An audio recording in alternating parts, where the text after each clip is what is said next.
Hello बच्चों, let's read this question and the question says that the two tangents drawn from an external point to a circle are dashed to the segment joining the center to the point। तो आइए अब इस question को यहाँ पर हम solve कर लेते हैं। इस क्वेश्चन में हमसे कहा गया है कि हमारे पास टू टेंजेंट्स ड्रॉ की गई हैं एक एक्सटर्नल पॉइंट से सर्कल पर।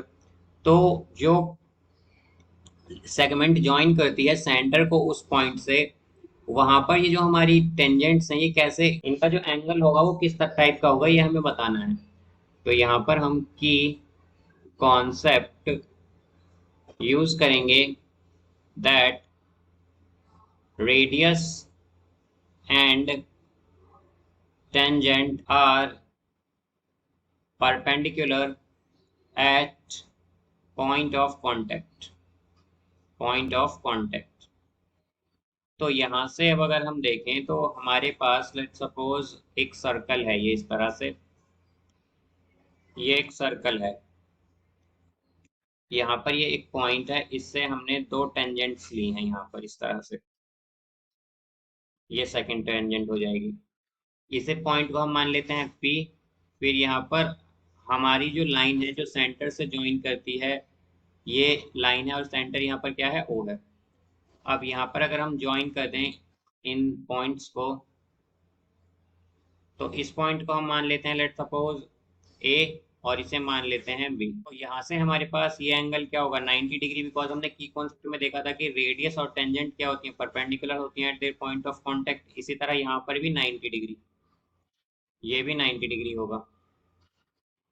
तो हमें बेसिकली ये बताना है कि जो सेंटर पर हमारा एंगल बनेगा जहाँ पर ये ज्वाइन करती है पी ओ को, वो क्या होगा यहाँ पर, मीन्स ये जो दो एंगल होंगे ये किस टाइप के होंगे ये हमें बताना है। तो यहाँ से हम अगर देखें तो अगर हम ट्रायंगल कंसीडर कर लें यहाँ पर, in triangle O A B ले लें, ओ ए पी ले लें तो, और एक ट्रायंगल ले लें हम यहाँ पर O B P, B P. अब यहाँ पर हम अगर देखें तो ओ ए जो है ये इक्वल होगी ओ बी के, बिकॉज ये क्या है हमारे पास, रेडियाई हैं सेम सर्कल की, radii of same circle circle.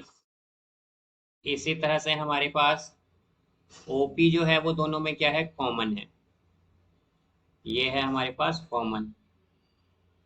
अब यहाँ पर हमारे पास एंगल ओ ए पी जो है ये इक्वल है एंगल ओ बी पी के, बिकॉज ये दोनों 90 डिग्री के एंगल हैं। तो यहाँ से हम क्या कह सकते हैं कि by R H S congruency से हमारे पास क्या आएगा यहाँ पर, triangle O A P congruent हो जाएगा ट्रायंगल ओ बी पी के। अब यहाँ से हम क्या कह सकते हैं कि angle A P O is equal to angle B P O by C P C T, by C P C T.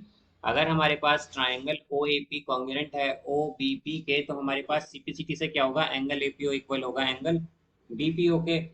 अब यहाँ पर अगर हम देखें तो ए पी ओ और बी पी ओ ये यहाँ पर एंगल बन रहे हैं सेंटर पर, तो ये दोनों एंगल इक्वल आए हैं। तो इसका मतलब क्या है कि हमारे पास ये दोनों एंगल्स कैसे होंगे, इक्वली इंक्लाइंड होंगे, इक्वली इनक्लाइंड। तो हम क्या कहेंगे कि एंगल कैसे हैं, ये इक्वली inclined है, equally inclined। So I hope you understood it well. Best of luck. Thank you.